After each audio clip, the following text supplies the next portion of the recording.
रे नीलशिखरे वसन् प्रासादान्त सहज बलभद्रेण बलिना सुभद्रा मध्यस्थ सकल सुर सेवावसरदो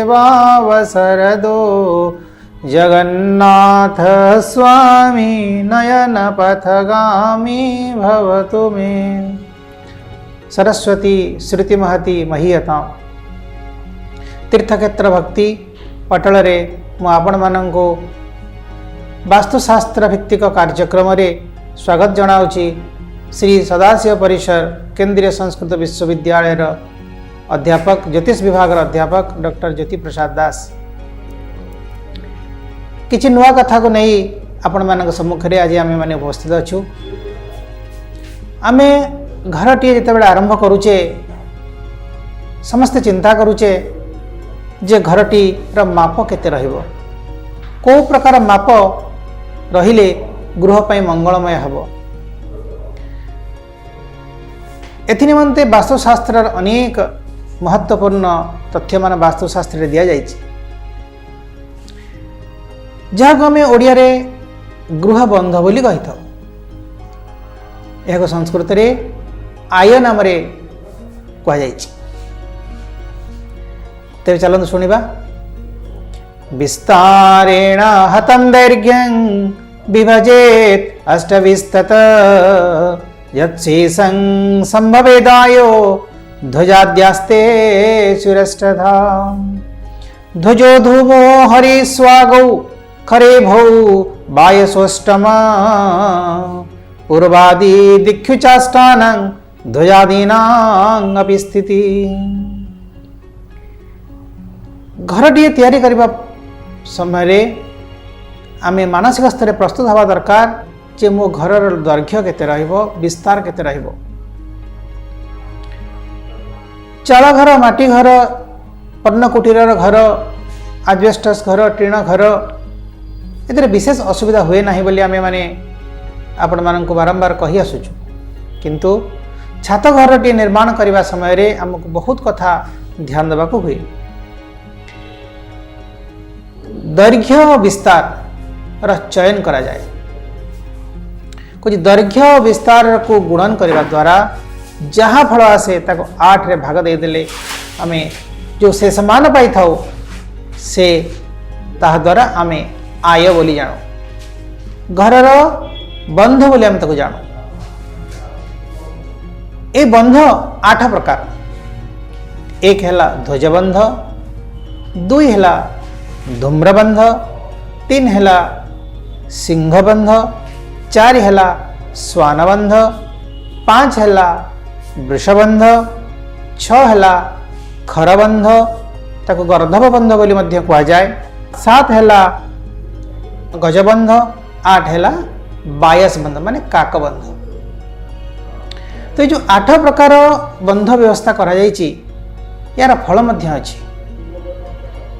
काहाकू आपण पचारिले कई गृहकर्ता कहि पारे मो घरटी को बंधरे तैयारी करा जाइछि।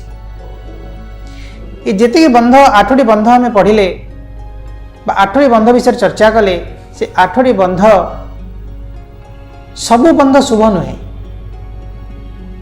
आमे समस्ते जानि थाए गजबंध विशेष शुभदायक।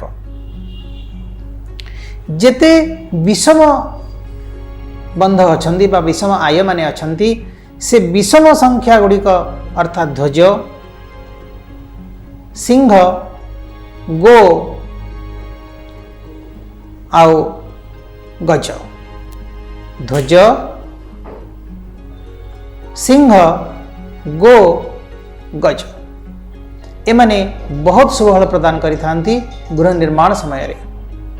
यदि गृहकर्ता ध्वजबंधरे गृहटीए करे बा सिंहबंधरे गृहटीए करे बा गोबंधरे गृहटीए करे बा गजबंधरे गृहटीए करि थाए तेबे गृहकर्ता पई अशेष पुण्यफल प्राप्ति होई थाए। एटी कह जाइछि जेते सम आय माने अछंती सम संख्यक आय जहाँकि धूम्र, श्वान, खर ये सब अशुभ। काक ये सब अशुभ आयु एथिरे गृह करने द्वारा गृहकर्ता बहुत प्रकार समस्या दे गति करि थाए। आमे जानी पारि न थाए जे ए प्रकृत आमर असुविधा घटुची काहेकि आमे जो घरटी तैयारी करिछि से घरटी सुरुखुरुरे संपन्न होई पारला नाही काहेकि आमे प्रथम विचार करिया दरकार। आमे मनुष्य माने बसवास करिबा आम संगरे आम घरे गृहपालित पशु माने मध्य रहिबे तेणुक बंध शुद्धि रहिबा बहुत जरूरी। बंध शुद्धि बिना यदि गृहटी करा जाए तेबे से घरे बसवास करथवा व्यक्ति विशेष माने निश्चित भाव में बहुत असुविधा दे गति करेंगे बोली वास्तुशास्त्र हमको निर्देश करे। कहुछि ध्वज सिंह गज आ गो ये जो आय निज निज स्थान में विशेष शुभ फल प्रदान करते। ध्वज आय यदि गृहटी निर्माण करा जाउची तेबे आवास निर्माण करुवा लोकटी अत्यंत शुभफल प्राप्ति हब से घरे बसवास करने द्वारा।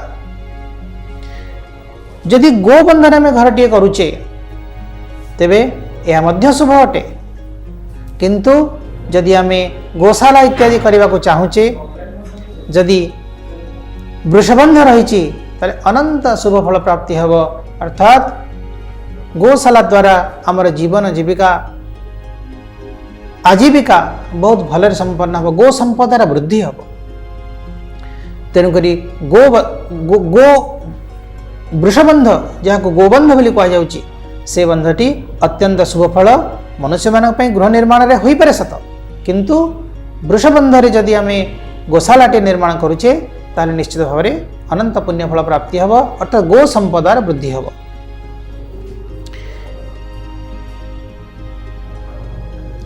आउ गोटे रहा सिंह आय। सिंह आय आम राजांगर सिंहासन देवता मान उद्देश्य करि थाए सिंहासन निर्माण राजांकर सिंहासन निर्माण ये सब सिंह आय करने द्वारा पुण्यफल प्राप्ति हुए। गज आय द्वारा गृह निर्माण करने द्वारा रहुवा व्यक्ति अनेक शुभफल प्राप्त थाए। कौन सी गृहकर्तार कौन सी असुविधा हुए नहीं गृह निर्माण करने समय रे आउ संपूर्ति समय रे आ गृह बसवास करुवा समय मध्य।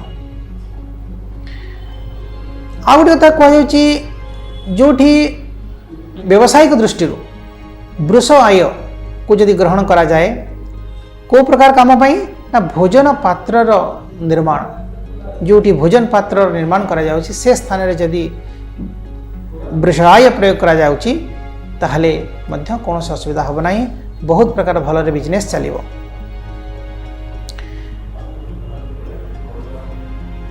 व्यापारी मान उद्देश्य रे यदि व्यापारी माने निजर गृह तैयारी करने चाहूँगी ताले सेमानंकर गृह खर आय बिजनेस उद्देश्य रे आमे कौन सी व्यावसायिक भित्तिभूमि को लक्ष्य करी काम करुचे से यदि खर आय करा जाए तेबे मध्य बहुत भल फल प्राप्ति हब। एक कथा कहुच्छी जौनसी जदि कौन सी लोक छोट कुड़ियाटे निर्माण करुचे पर्ण कुटीर गोटे छोट चाल घर बा छोट कुड़ियाटे निर्माण करुची तापाई कौन से आयर आवश्यकता नहीं।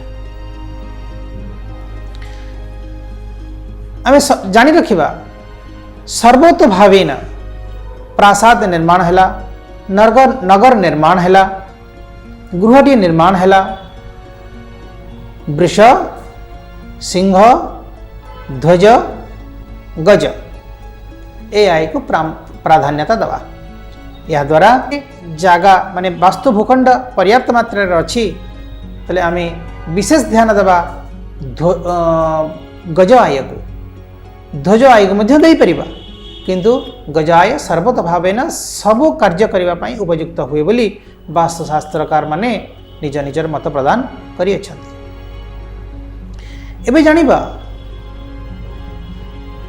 ब्राह्मण क्षत्रिय और वैश्य और शूद्र भगवान श्रीमद् भगवद गीता कहले चातुर्वर्ण्यमया सृष्टम गुणकर्म विभागस।